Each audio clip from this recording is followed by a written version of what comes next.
Good morning, good afternoon, good evening. Today I'll be showing you how to make this simple melting text effect.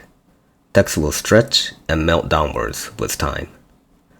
Deforming the text mesh is a pretty simple point position control. However, you'll have to put in a little bit more effort if you want to melt the texture.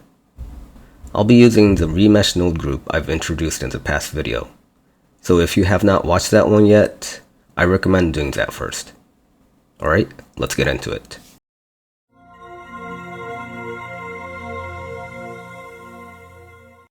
Alright, as soon as we get into Blender, we'll hop right into Geometry Nodes Layout, A to select all, X to delete, Shift A, add mesh plane.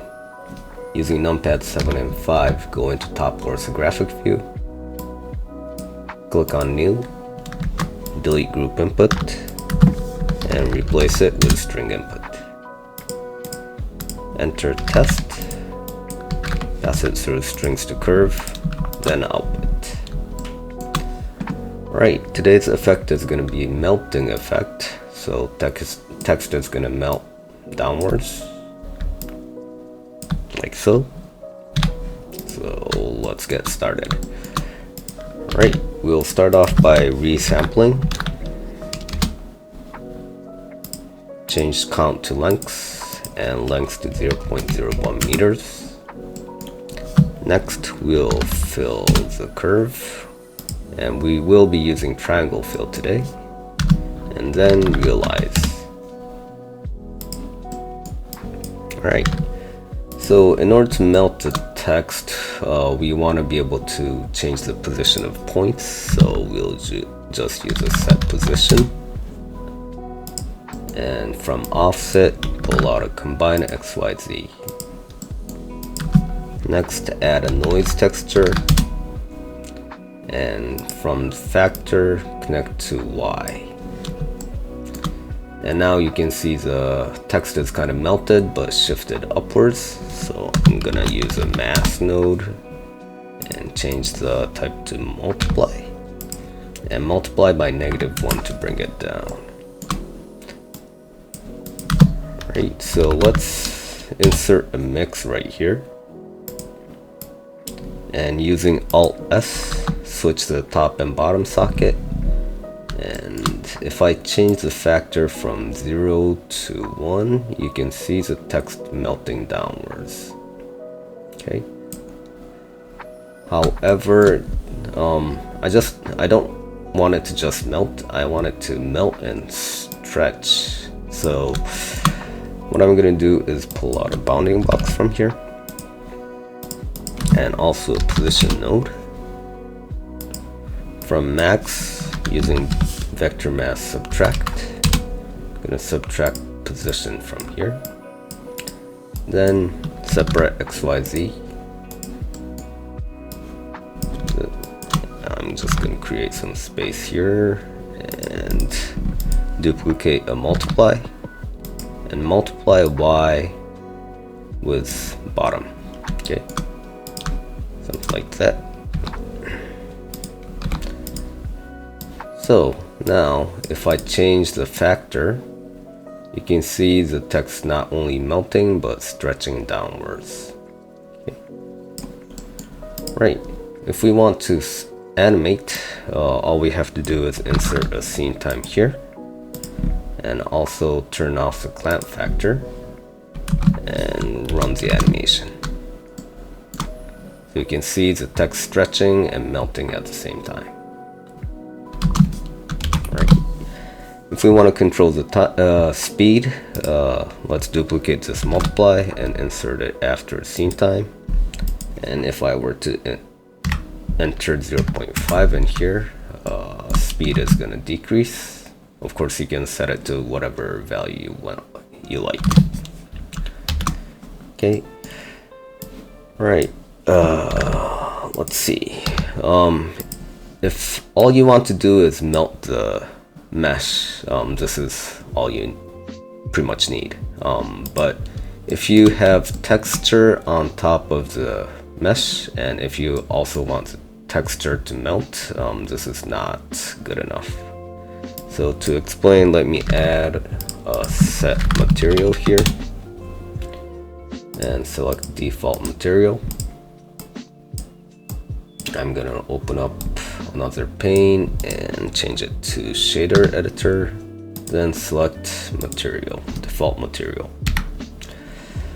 I'm just gonna delete the principled BSDF and replace it with checker texture, and connect color to surface, and change the view to material preview. Right, so if I were, let me change the scale first so we can see more patterns. Right, so if we were to run the animation now, you can see the texture kind of stretching, but it's not melting with the mesh, right? They're all rectangular and still intact. So if we want the texture to melt, we will have to UV unwrap this mesh. Okay, so let's go to, after this realize instance, I'm just gonna create some space and add a reroute using store named attribute. I'm just gonna pop in here, change the type from float to vector and point to face corner and name it UV. From realize instance, I'm going to pull out another bounding box and also a position node. Next, using vector mask subtract min from position, then Control Shift D to duplicate with connections, bring it down, and I'm going to replace the top socket with max. So subtract min from max for the bottom one, then use a vector mask divide to divide the top with bottom, like so. Okay, then connect this to UV. Right, back to shader, go to insert an attribute using the UV just we created.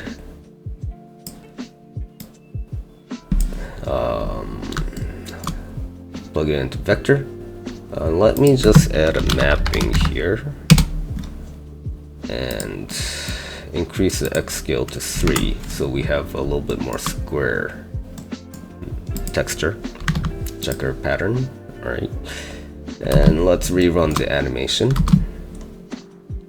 Alright, okay, so now you can see the texture kind of melting, but there are a couple places that doesn't seem to be melting, like here, right? These are all straight lines.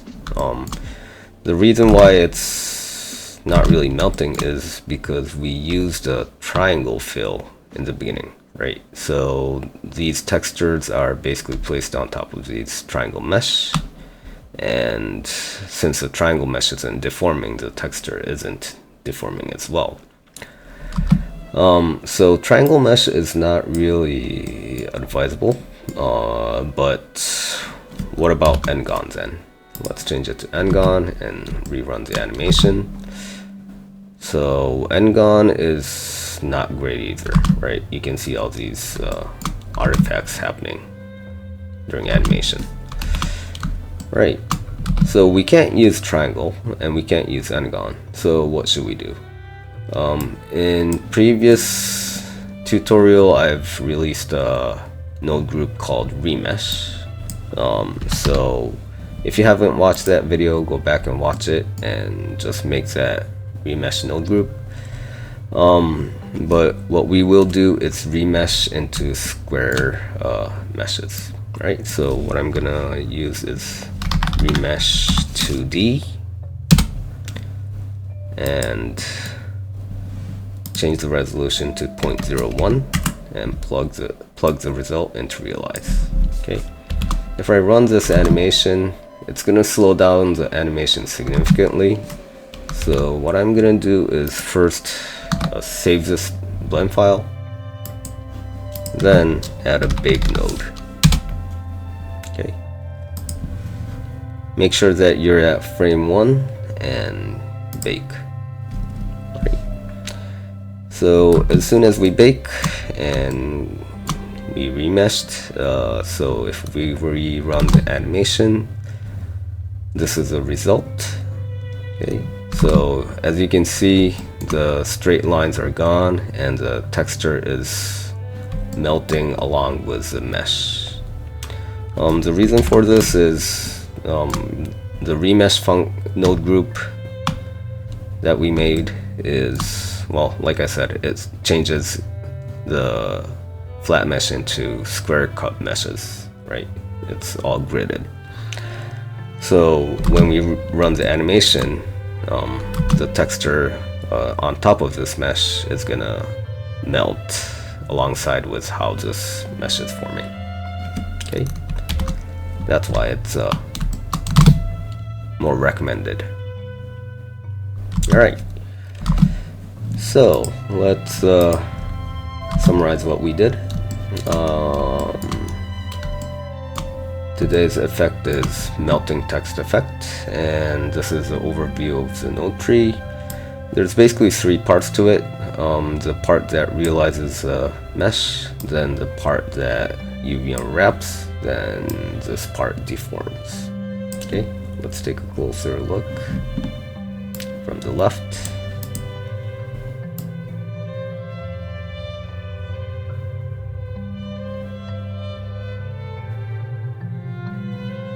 Alright.